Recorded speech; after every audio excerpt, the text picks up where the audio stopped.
Thanks, Holly. Thanks for that introduction. Good to see you all here, and good to be able to talk about the power of none.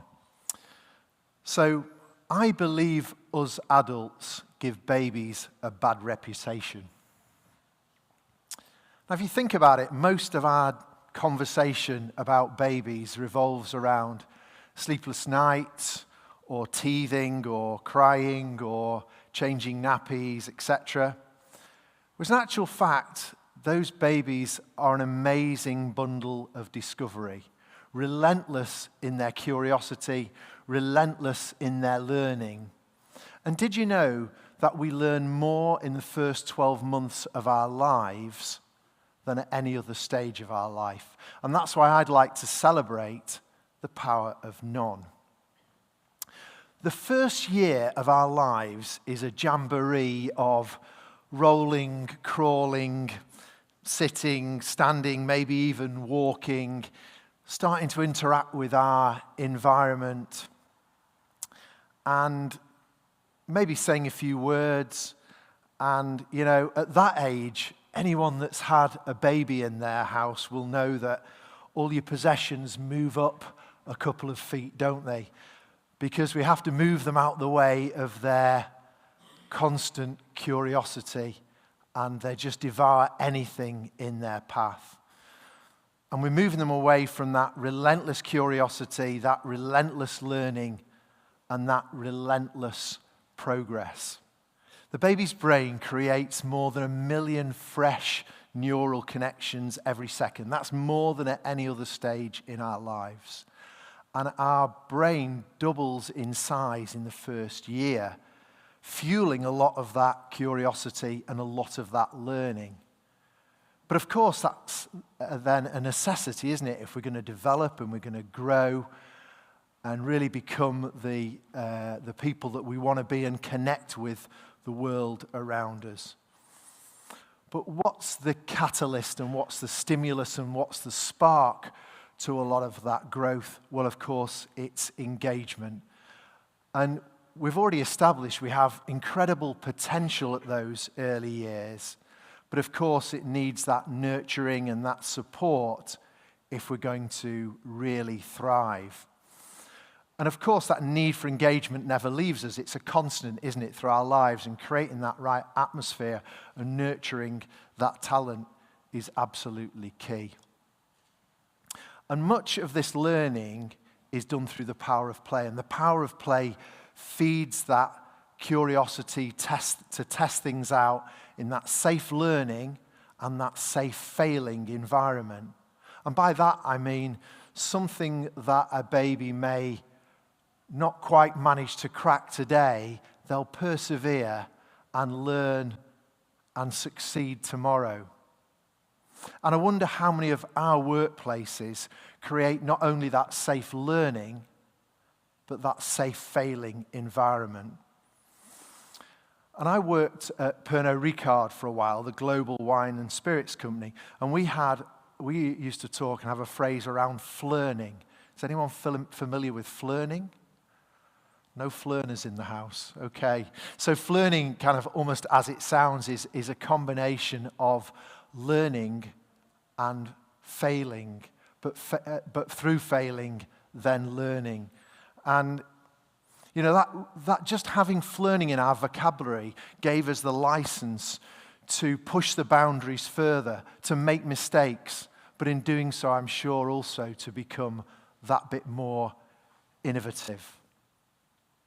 And I wonder, when did we stop being so very curious? Did we wake up one day in our adulthood and think, well, I know a fair bit now, and maybe I can take the back seat, and maybe I can relax a little more for a while? And do we sometimes go into our workplace and leave our curiosity at home for fear of either making mistakes or maybe making a fool of ourselves, but in doing so, lose that potential innovation that's going to come from that curious edge? The question I'd like to pose is, are you and your colleagues heavy learners? Is your workplace full of constant innovation And is that learning part of your DNA? And do you create the right environment? And do your teams really have the opportunity to learn and grow? And I remember when I worked at Coca-Cola, I headed up a new business development division for a while. And quite early on in that cycle, we decided that we'd have a mantra around acting like explorers. And when I say acting like explorers, I mean being constantly restless, constantly surveying the horizon to see where the opportunities might lie, trying to work beyond the map and compass of what was already established and what we already knew, and to create new connections and find new opportunities. And whilst I think the first year in that role was probably as big a roller coaster as I've had in my career, I'm sure that mindset around acting like explorers was something that served us well, and it was actually a really successful and innovative team. And this little survey here, this pie chart here, comes from a survey in 2018 by a guy called Josh Bursin, who's quite well known in the learning and development field. It's 6 years ago now in 2018, and it says, in your current job, what's the number one thing that inspires you, makes you happy, and makes you want to work harder? And perhaps not surprisingly, a quarter of the people said the nature of the work itself. And when I say not surprisingly, many of us move into our roles or our vocation because of the nature of the work itself. But perhaps more surprisingly was that 1 in 5 people chose the opportunity to learn and grow. So 20% of people said the number one thing that inspires them, makes them happy, and makes them want to work harder in the workplace is the opportunity to learn and grow. And that finished ahead of company culture, ahead of people that you work with, and ahead of achieving your company goals. And that's quite interesting, isn't it? There was a preference of the opportunity to learn and grow was 2 times more preferable even than achieving your company goals. And the others in here included things like my boss, my workspace, my terms and conditions, all really, really important things. But I wonder, my reflection on this might be, are we really creating the environment in which our teams have the opportunity to learn and grow? This is a quote by a guy called Frank Herbert, who was a journalist back in the 1960s. So caution is the path to mediocrity. And I think this may have been a quote from 60 years ago, but it's never truer than today in the current dynamic and challenging environment in which we all operate. But I guess the danger of this cautionary path is that if we go too far down this cautionary path, taking less risks, then we're likely to constrain the learning and the curiosity of our teams and likely to establish more of a fixed mindset. And one model that you probably are familiar with is that growth versus fixed mindset. So if I start on the right-hand side, that fixed mindset, rather like that cautionary path, wants to avoid making mistakes.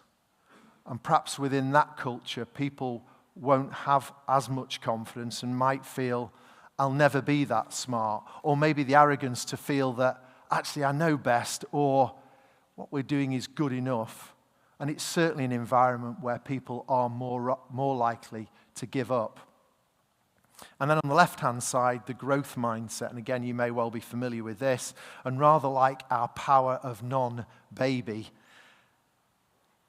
they feel that mistakes help them learn and that feedback from that engagement is really valuable. And they'll constantly be questioning, is this my best work? And can I improve more with practice? And certainly, like the power of none, will never, ever be giving up. And I've talked already quite a lot about curiosity. And I could have added a couple more words here. On the left-hand side, I could have added the word curiosity because that feeds a lot of those maybe mistakes, but improvement through practice. And you know, on the right-hand side, if I could have included that saying, curiosity killed the cat. Because those people on the right-hand side may well use that as a reason why they wouldn't want to do things, and that fixed mindset might suggest that curiosity killed the cat, and we might not want to go down that path. So maybe now is an opportunity to reset our mindset, and whilst the growth mindset can be a roller coaster ride at times, I know throughout my career so far, I would definitely choose the years where we're in a growth mindset state. And you might want to ask, where are you currently? Are you in that growth mindset place? Are you there every day, or just in some departments or in some projects? And is there an opportunity to return to that growth mindset? An example here is I've reminded, just last year I was doing some work with a ready-to-drink cocktails company. They sold canned cocktails.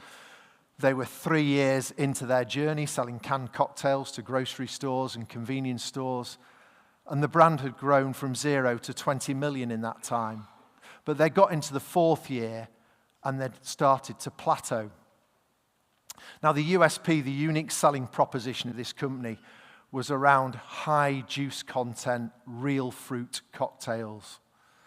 And they appealed, perhaps not surprisingly, primarily to over 30 females. And they wanted to appeal to more males and more Gen Z.